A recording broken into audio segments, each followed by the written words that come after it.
This was my body.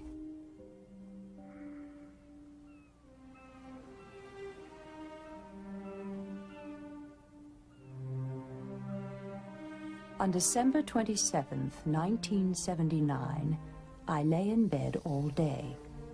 Whether I was asleep or in a coma later became a subject of dispute. When my breathing became obstructed, my husband, Claus Von Bulow, finally did as my maid had been urging all day. He summoned a physician. Dr. Poltees? I stopped breathing.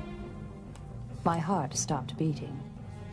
By this time, I was certainly in a deep coma, from which I awoke several hours later. By the next morning, I was myself again. There's no reason for all this fuss. I've never felt better in my whole life. This first coma aroused suspicion and fear in the minds of my personal maid Maria, my son Alex, and my elder daughter Alla. From this time on, though they never voiced their suspicions to me, they kept a vigilant eye on Claus. A year later, just before Christmas, their darkest fears seemed justified. Has Mommy had breakfast yet? Oh, we haven't seen it.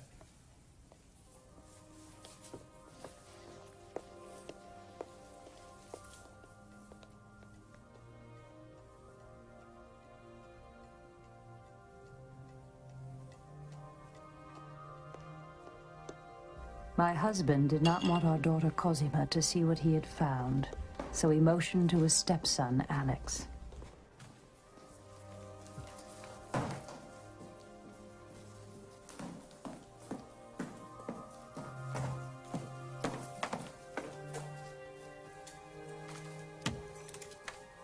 Second coma.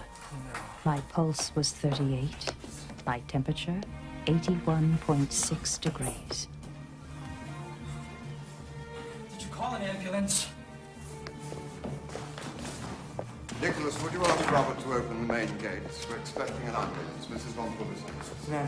Send an ambulance immediately. Or some help you out. Even something warm. Thank you. Or a blanket or anything you can find. All this activity was pointless. We better do an EEG. I never woke from this coma, and I never will. I am what doctors call persistent vegetative, a vegetable. According to medical experts, I could stay like this for a very long time. Brain dead, body better than ever. Enter Robert Brillhofer, Since the coma, have you former observed Manhattan anything district attorney. sure? My two children from my first marriage, Alex and Alla von Auersberg, hired Brillhofer to investigate the case. He put a do not resuscitate order on her hospital chart. They sent Alex and a private investigator back to my Newport cottage, Clarendon Court, to search for drugs. They found plenty in Klaus's closet. On top of that, the hospital lab reported that my blood insulin on admission was 14 times normal, a level almost surely caused by injection. Insulin injection could readily cause coma or death. This encrusted needle tested positive for insulin. Alex couldn't wait to get back Get out of here. and show Brillhofer. Now they felt they had the murder weapon. All they lacked was the motive. He was right. He went. Yes. So what do you think? Oh, he did it. He did it. Of course he did it. Can we win? 100 to 1 against. The maid. The maid smeared him on both comas. Look at it. Look at this. It says here. After you realized that Mrs. Von Bulow had not gotten up, what did you do? I came downstairs, and Mr. Von Bulow said that Madame had a very sore throat, and I didn't have to do any work, and she was in bed all day.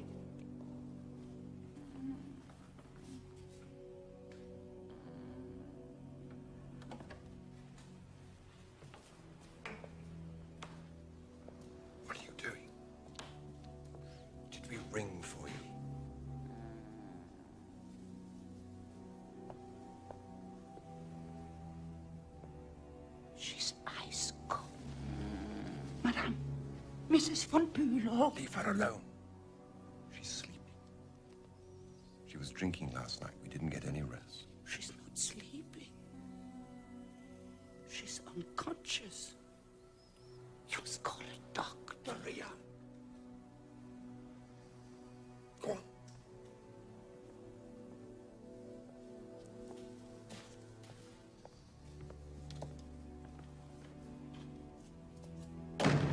A half hour later, she had not moved.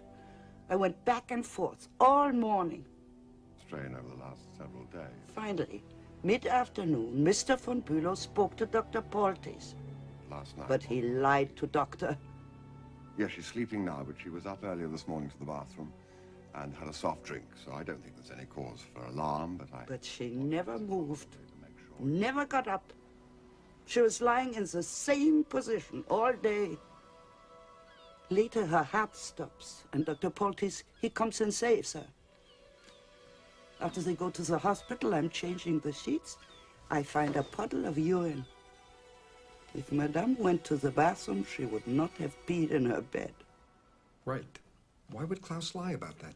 England as you killed her. Hey, wait a minute, Alan. Statute of limitations ran out on that years ago. The rumor is also that I killed my aunt. And that I'm a necrophiliac who injected Sonny with insulin so that I could have my way with her. Please. Your mother's death wasn't recorded for 5 full days. True. Where were you during that time? In the flat. Where the body was?